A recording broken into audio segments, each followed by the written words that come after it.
If we want teachers to master high engagement strategies, we need to do more than just tell them what to do. We need to model the moves and rehearse them together, because telling isn't the same as teaching. Today, I'm going to walk you through how to make modeling and practice the engine of teacher growth without adding hours to your coaching calendar.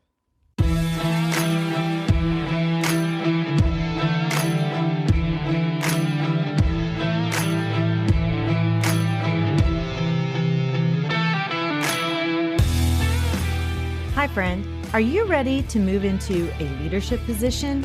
Do you have interests and ambitions that you want to pursue, but feel like you don't know how to take that next step? Maybe you want to start your own coaching or consulting agency. I'm Mel, and I help educators define their career path through correct mindset, knowing your options, and getting prepared for your career transition. I will show you how to level up your leadership skills, share your expertise in a new way, create impact on a larger scale, and put your leadership in motion. As an educator for over 20 years, I started to feel underused and like I had more to give. I knew when the time had come for me to leave the classroom and affect change on a larger level. Now, I'm ready to help you determine where your talents and skills mesh with your passions and interests. Put your leadership in motion and move into that next phase of your educational career journey. Let me help you define your career path by having the right mindset, knowing your options, and getting prepared for that next leadership position. So power up and put your leadership in motion. Welcome back to the Engagement in Action series, where I am helping you coach for student engagement and classroom management with confidence and clarity. I'm your host, Dr. Mel, and this is episode 3, Model, Practice, Repeat. Today, I'm going to be building on the last episode about real-time feedback conversations by going deeper into what actually creates teacher mastery, and that's practice.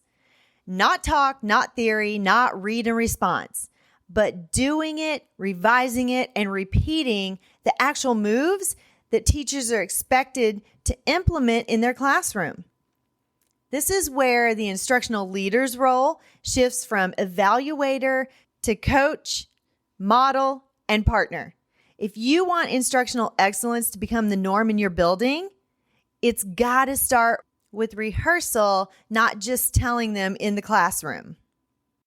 Why does modeling change the game for teachers? Teachers need to see what success looks like, not just hear about it. It's easy just to say you need to do this, but sometimes your mental model doesn't look the same as someone else's. When you model the strategy, you build that clarity, and then you help build that confidence. Those teach like a champion strategies and techniques like strong voice, cold call, those kind of things, they become a little bit more sticky for the teachers when they watch them done well, because sometimes just telling them what that looks like doesn't cut it. And I told you, it's awkward at first, but don't be afraid to step in the teacher role for even just 30 seconds, even a quick, here's what strong voice looks like, can spark real change.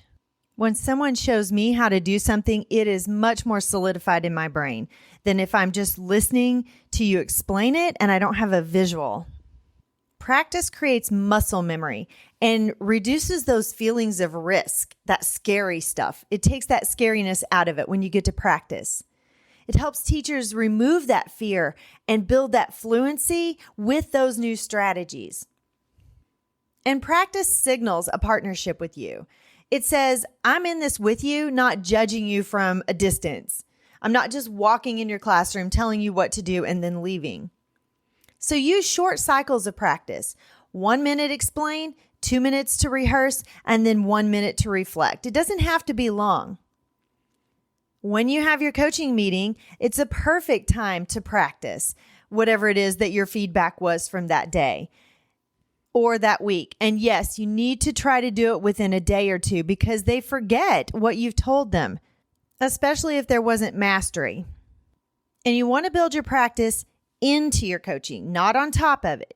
Embed those rehearsals or that practice into those feedback conversations And then when you have your actual coaching session with them, make them practice if it wasn't solid when you gave them the feedback in the classroom. I use the see it, name it, do it framework. For see it, it's to make the desired skill visible. This stage, it helps the teacher recognize what the target behavior is or the instructional move, what it looks like when it's done well. Name it is where the teacher begins to understand and is able to articulate that skill. It's where the teacher and the coach define what they saw or what this coach saw, why it mattered, and what made it effective. And then you have do it. That's the practice and apply of the skill, being intentional with it. This is where the teacher rehearses or practices or tries that new behavior in the classroom or in that coaching session. And then there's feedback and reflection. And over time, guys, this is going to transform your entire school culture into a culture where learning is actionable and comfortable because that awkwardness is gone after you've done it for so long. Repetition is so important. Teachers don't always master whatever that feedback is the first time that you give it, but that's okay. Just keep giving them that same feedback in real time and then practicing it in those coaching sessions because they're eventually going to master it. But always give them accolades for what they're doing well. And even if it's parts of what you're telling them to do, they don't master the whole step, but they master part of it. Make sure that you acknowledge that because then that gives them more confidence. And keep practicing what needs tightened up. Celebrate progress, not perfection. Make that practice the default response in your feedback, not the exception. Here's your action step. Choose one upcoming coaching session and intentionally build in 2 to 3 minutes of rehearsal for the teacher based on that real-time feedback. Not just talking through a strategy, but actually practice it.